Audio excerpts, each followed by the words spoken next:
There's a reason you never see your own reflection in your dreams. A reason you always wake up just before the fall. A reason the dead don't talk back, but sometimes, if you're quiet enough, they whisper. This is not a story. This is a warning. Because tonight, we're pulling back the veil on something ancient, something insidious, something so deeply embedded in your daily life that you won't believe it until it's too late. What you're about to hear isn't folklore. It's not a conspiracy theory. It is the truth behind why you're always tired, always haunted, always afraid to turn the lights off. And by the end of this video, you'll know one thing for certain: you were never alone. Chapter 1. The Door That Shouldn't Exist.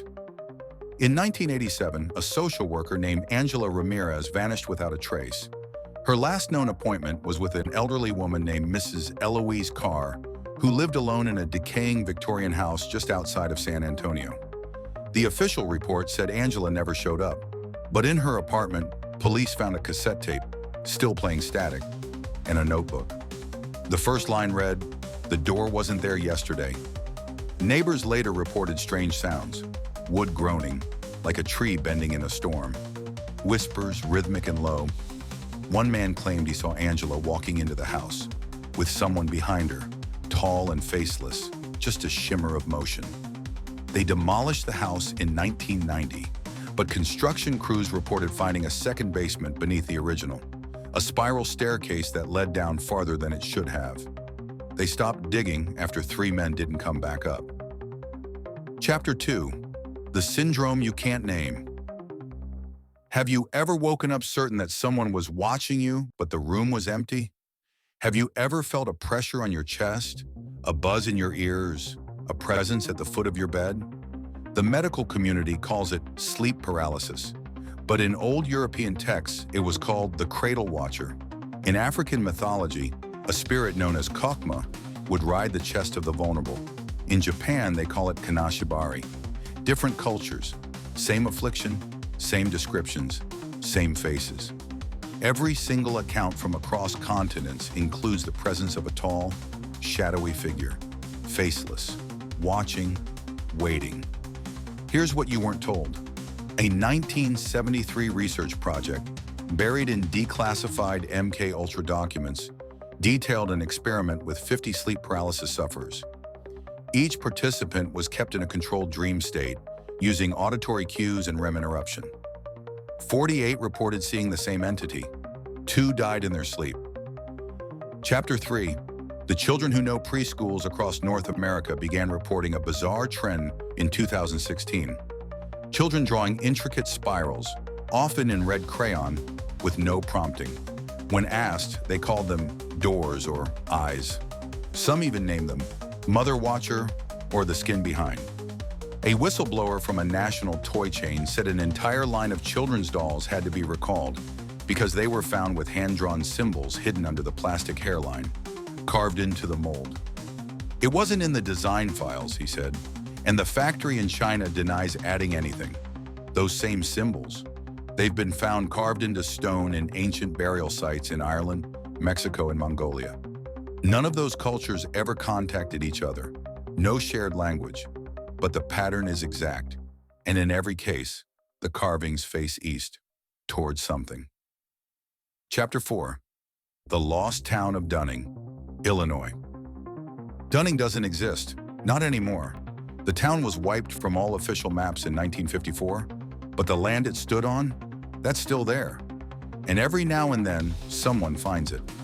Hikers in the Cook County Forest Preserve report stumbling into a grid of old cobblestone streets, barely visible beneath the underbrush. A rusted sign that says, "Welcome home." A church bell that rings even when there is no wind. Phone signals vanish, compasses spin, and people who visit often report missing time. Hours, even days gone. The last person to document the town was an urban explorer named Jared Talbot in 2008. He uploaded 6 photos to an obscure online forum before going completely silent. One image shows a basement window lit from within. In the reflection of the glass is Jared, and a second face. Not human. His username last went active in 2019. Just one message. Still here. Can't leave. Chapter 5. The Simulation Break. A data scientist named Lena Withrow attempted to map global reports of glitches in reality, loops in time, doppelgangers, objects vanishing or reappearing. Her findings showed clusters, major ones. Every year in March and October, spike anomalies occur across the globe. Witnesses describe identical dreams, lost memories returning suddenly, strangers saying, "You weren't supposed to see that."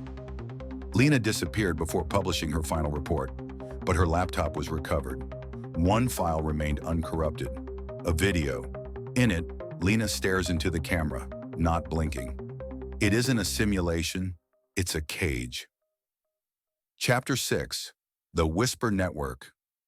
Ever get a phone call from an unknown number and hear nothing but breathing? Or static that almost sounds like a voice? They're not spam, they're signals. The NSA has an entire unit called Division Y, allegedly dedicated to filtering resonant anomalies from global telecom streams. Not for security reasons, but because certain frequencies carry more than sound. They carry intent. In 2014, a technician leaked a clip said to be from a tapped call. Played backwards and slowed down, the whisper says, "The harvest is now."